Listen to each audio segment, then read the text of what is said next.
Bienvenue dans l'épisode 08 de TRF. Aujourd'hui, on va s'attaquer à un match qui, sur le papier, avait l'air assez classique, mais qui a viré à la démonstration. Complètement. Le Toulouse FC contre l'OGC Nice. Le score final, 5-1. Voilà. Ça dit tout et rien à la fois. Exactement, parce que derrière ce score, il y a l'histoire de deux clubs aux dynamiques totalement opposées. D'un côté, on a un Toulouse surprenant, solide, Qui joue bien. qui joue très bien, et de l'autre, un OGC Nice en pleine crise, qui mise tout sur le retour de Claude Puel, l'entraîneur rappelé un peu comme Le pompier de service. le sauveur. C'est ça. Alors la question, c'est comment une rencontre comme ça a pu se transformer en un tel cauchemar pour l'un et une telle fête pour l'autre. C'est tout l'enjeu, hein. Ce n'était pas juste un match pour les 3 points. Pour Toulouse, c'était l'occasion de confirmer, de dire on est là pour l'Europe. C'était un test de maturité. Et pour Nice, Ah, pour Nice, la pression était ouaille. Il fallait casser cette spirale. Pas de victoire en championnat depuis octobre, c'est énorme.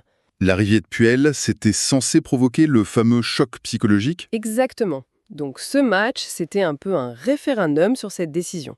Est-ce que ça allait marcher ou pas? Alors, entrons dans le vif du sujet. Le match démarre et, chose assez intéressante, Nice n'est pas si mal. Non, au début, ils tiennent le ballon. Ils essayent de montrer qu'ils sont là. Mais Ça dure 6 minutes. 6 petites minutes. Première incursion toulousaine. Et là, Santiago Hidalgo. Une frappe magnifique sous la barre, 1-0. Et là, on a l'impression que tout le plan de Puel vient de s'effondrer. Ah, mais c'est un coup terrible. Pour une équipe qui doute, encaisser un but comme ça si tôt sur la première occasion, c'est le pire scénario possible. Ça met le doute tout de suite. Ouais, et ça te force à courir après le score.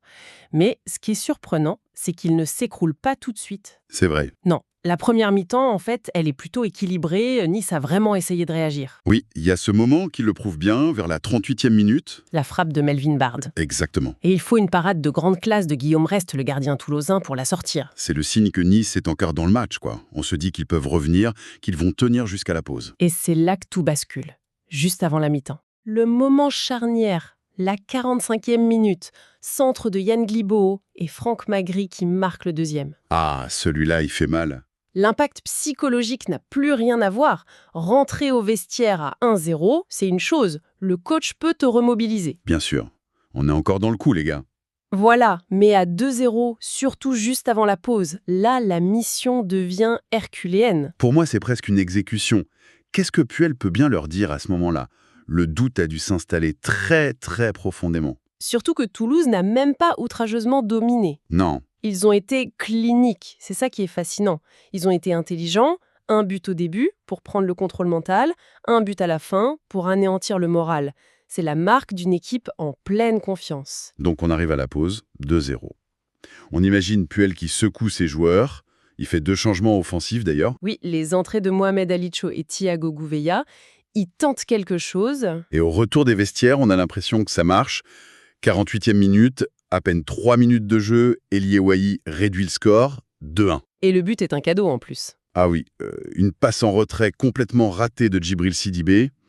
Le match est totalement relancé. L'espoir revient. C'est le genre de tournant qui peut tout changer normalement. Une erreur de l'adversaire te remet dans le match, c'est une bouffée d'oxygène. Le doute devrait changer de camp. On s'attend à ça, oui. On se dit, Nice va pousser, Toulouse va devenir fébrile, mais la réaction toulousaine, Quelle réaction? c'est là que tout se joue. L'espoir niçois a duré 6 minutes. 6 minutes, c'est tout. À la 54e, Santiago Hidalgo, encore lui, redonne 2 buts d'avance à Toulouse, 3-1. Et là, on sent que quelque chose s'est cassé. Ah oui, ce but, c'est le coup de grâce. Ce n'est pas juste un but de plus. Non, pas du tout. C'est la preuve que le fameux choc psychologique n'a pas marché. Une équipe solide mentalement, elle aurait géré. Elle se serait dit, on a marqué, le momentum est pour nous.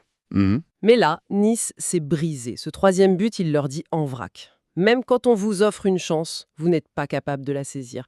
Nous, on contrôle. Après ça, c'est vrai que le match est terminé, d'un point de vue compétitif. Complètement. Nice est devenu incapable de se montrer dangereux. L'effondrement mental était total. Et la suite, c'est une longue agonie pour les Niçois et un festival pour Toulouse. Oui, ça tourne à l'humiliation. Christian Caceres qui marque à la 74e d'une frappe rageuse, et puis le petit moment sympa pour le TFC à la 80e, le jeune Julien Vignolo qui marque son premier but pour le club. Score final 5-1. c'est une correction. C'est ça. Et ce qui est crucial, c'est de comprendre que ce n'est pas un accident.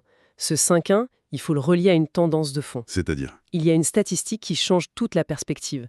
Avec ses 5 buts, Toulouse a marqué 29 buts en 18 matchs. Ce qui est déjà pas mal. C'est leur meilleur total à ce stade de la compétition depuis la saison 1965-1966. Attends, 1966. Oui. Ah oui, là ça change tout. Ce n'est plus juste une bonne saison, c'est une performance offensive historique pour le club. C'est dingue. Exactement. Ce 5-1 n'est pas un miracle. C'est la confirmation d'un projet de jeu qui arrive à maturité. Et ça se voit au classement. 7e, à seulement 4 points des places européennes. Le rêve devient un objectif, quoi. C'est ça. C'est crédible. Parlons un peu des acteurs de ce projet. L'homme du match, évidemment, Santiago Hidalgo. Un doublé, une activité folle. Et dire qu'il remplaçait le titulaire habituel. Il a été le symbole parfait de cette équipe. Un jeune de 20 ans, des stats déjà solides, 5 buts, 2 passes décisives. Mais c'est son attitude qui a marqué. Totalement. Malgré son petit gabarit, il s'est jeté dans la bataille, il a harcelé les défenseurs. Un vrai poison. Le public ne s'y est pas trompé d'ailleurs. L'ovation à sa sortie était Mérité. Carrément. monumentale. Mais ce qui est fort avec Toulouse, c'est que le danger vient de partout.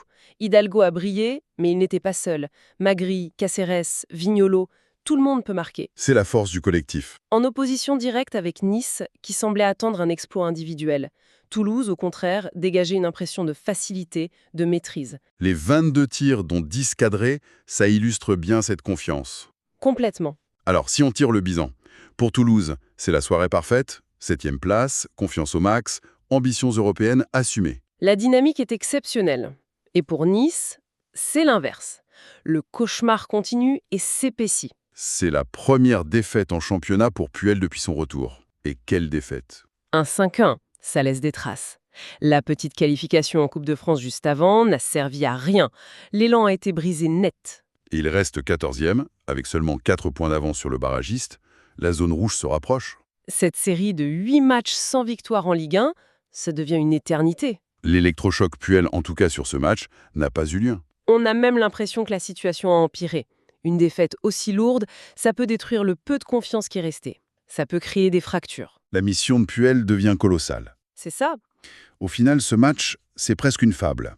D'un côté, la victoire d'un projet de jeu construit, avec des jeunes qui ont faim, et de l'autre, La déroute d'une équipe qui a tenté une solution d'urgence sans projet de jeu visible. On a vraiment eu la confrontation de deux modèles. oui, c'est une très bonne synthèse. Toulouse qui bâtit sa confiance sur la durée, collectivement, et Nice qui mise tout sur le CV d'un homme pour un déclic immédiat. Et la sévérité du score rend cette confrontation très parlante. Et ça nous amène peut-être à une réflexion finale, une question à laisser en suspens. On t'écoute. Si on prend un peu de recul, on a vu une équipe avec une identité claire démanteler une équipe qui cherchait un remède miracle. Et ça amène à se demander, dans le football actuel, où l'on change de coach au moindre coup de vent, Oui. est-ce que la force d'un projet collectif bien établi, la patience, la confiance que ça génère, ce ne sont pas devenus des armes bien plus puissantes qu'un simple changement sur le banc, quelle que soit la réputation de l'entraîneur qui arrive pour jouer les sauveurs?